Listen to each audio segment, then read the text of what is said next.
होगा ए। ठीक, तो आप देख सकते हैं BAGPAN, इन सब के साउंड को मैं बोलते जाती हूँ, ध्यान दीजिएगा। ए का साउंड आएगा। Bag, pan, tap, tap. अब जैसा कि इन्होंने हमें बताया था कि मतलब कि साउंड्स जो होते हैं वाई के हिसाब से कौन से होते हैं, यू के हिसाब से कौन से होते हैं, तो इस हिसाब से जैसे कि CH का साउंड चेक निकलता है, SH का साउंड जो होता है हमारे पास कौन सा निकलता है, शे का निकलता है। ठीक है, तो इस तरीके से कुछ अल्फाज होते हैं, एक्स पे होते हैं, SH पे होते हैं, CH पे होते हैं, ठीक है, CU पे होते हैं। तो ये जो होते हैं ना, तो ये सब के सब साउंड्स हैं। ये जो है क्यों साउंड्स हमारे लिए ज़रूरी हैं, ताकि आपको रीडिंग के दौरान, ताकि अंग्रेज़ अगर कोई बात हमारे साथ करे तो वो जो जो बात करे, जो जो अल्फाज अपने मुंह से निकाले, ताकि हम उसको एकदम से कैच करें कि हमें ये बात इसकी माने ये निकल रही है, ये उसका अल्फाज ये निकल रहा है, उसका प्रोनाउंसिएशन ये निकल रही है। तो हम इसके बारे में हम इसलिए ये काम करते हैं। तो आज के इस वीडियो में जो जो चीज़ें आपने सीखी थी, तो आप हमें बताएं कि आपको कौन कौन सी चीज़ें इसमें समझ में आई, कौन कौन सी चीज़ें समझ में नहीं आई। सबसे पहले तो जब हमें वीडियो दिखाई आपने तो हम तो ये ABC के बारे में बता रहे थे कि बहुत ज़्यादा लोग ऐसे होते हैं जिन्हों को इनके बोर्ड पे बुला लिया जाता है कि आप ये पैराग्राफ सुनाओ, तो यानी कि ना आपके बत्ते से उड़ जाते हैं ऐसे, यानी कि ना आपको कंफ्यूज होना शुरू हो जाते हैं और सोचते हैं कैसे करूँगा, यानी कि ना बहुत ज़्यादा आपको आता नहीं होता। और वहाँ में उन्होंने बोला था कि मेरे साथ भी ऐसा बहुत कुछ होता था, लेकिन आज मैं आपके लिए एक वीडियो लेकर आई हूँ और उसके अंदर उन्होंने यानी कि हमें वोवल्स के बारे में बताया था और लफ्ज़ों के। अच्छा, वोवल्स कितने होते हैं? वोवल होते हैं 5, लेकिन उन्होंने वाई को भी ऐड किया था हाँ ठीक क्योंकि है। वाई में ए भी आता है, वाह ए। बेसिकली वाई का साउंड में उसने इसलिए निकाला था क्योंकि वाई के साथ जो है कि वोवल जो है मोस्टली मतलब उसके साथ यूज़ किए जाते हैं, तो इसलिए जो है वो खुद एक कॉन्सोनेंट है, तो उसके साथ एक वोवल ऐड किया जाता है, जिसकी वजह से उसको वाई को उसने एज ए कंसिडर किया है नहीं, लेकिन उसको एड ऑन कर दिया है उसने अपनी तरफ से। अगर इंटरनेशनली अगर आप उसमें करें तो वो वाई के अंदर, वोवल के अंदर नहीं ऐड किया जाता। ठीक है, आप बताएं।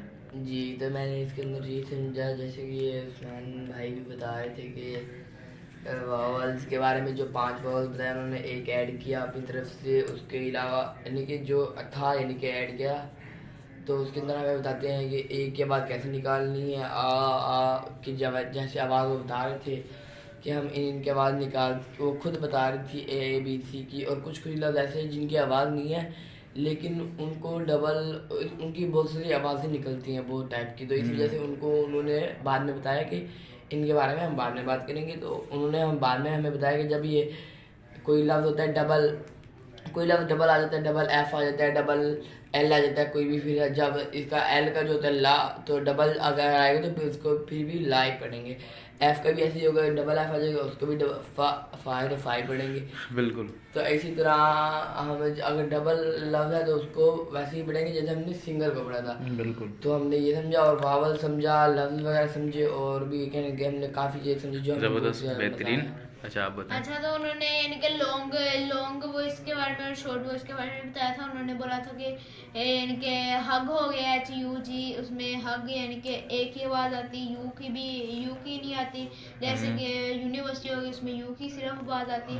तो उन्होंने ऐसे हमें कुछ अल्फाज दिखाए थे जिसमें यानी कि आवाज़ें थोड़ी थोड़ी सी जाहिर हो रही थी बस, यानी कि जैसे कि हो गए हैं कैट वगैरह, इस तरह की कोई अल्फाज होते हैं। बेड हो गया, एक ही आवाज़ आ रही, ई की नहीं, अगर हम इसी को डबल ई करते हैं बीट बन जाते हैं, तो ऐसे ना लॉन्ग ज़बरदस्त, बेहतरीन। इस तरीके से क्या होता है, एक बक होता है, एक बट होता है, ठीक है, तो उसके लास्ट में एक वर्ड आ रहा था पुट, तो वो कह रही थी कि अगर आप पुट भी है तो हमारे पास बहुत सारे इंग्लिश में वर्ड्स ऐसे होते हैं जो मतलब कि उनके ऊपर कोई रूल्स रेगुलेशन नहीं होती है ऐड की हुई, लेकिन उसमें हमें बताया जाता है कि हर प्रोनाउंसिएशन, हर वर्ड जो है उसकी प्रोनाउंसिएशन अलग होती है। कोई जैसा अगर आपने बट जैसा वर्ड अगर आपने पट देख लिया है तो हम उसको पट नहीं पढ़ेंगे, हम उसको पुट पढ़ेंगे। ठीक है, तो ऐसी बहुत सारी चीज़ें हैं जो मतलब आपको जब प्रोनाउंसिएशन को हम अगर हमें प्रैक्टिस करनी होती है, प्रैक्टिस के दौरान हमें बहुत सारे नए नए वर्ड होते हैं, हम उसको अपने जहन में हम उसको रिपीट करते रहते हैं, न्यू न्यू अखबार पढ़ते हैं या कोई हम बुक पढ़ रहे होते हैं या कोई हमने ऑनलाइन मतलब कोई चीज़ सुन रहे होते हैं, तो हमें ये जो चीज़ें होती है हमें उस टाइम पे ये ज़्यादा हेल्प आउट करती है। ठीक है। तो आज के हम इस मतलब के एफ स्कूलिंग के अंदर आज हमने ऑनलाइन जो क्लासेस थी जिसमें हमने इंग्लिश के बारे में, प्रोनाउंसिएशन के बारे में पढ़ा था।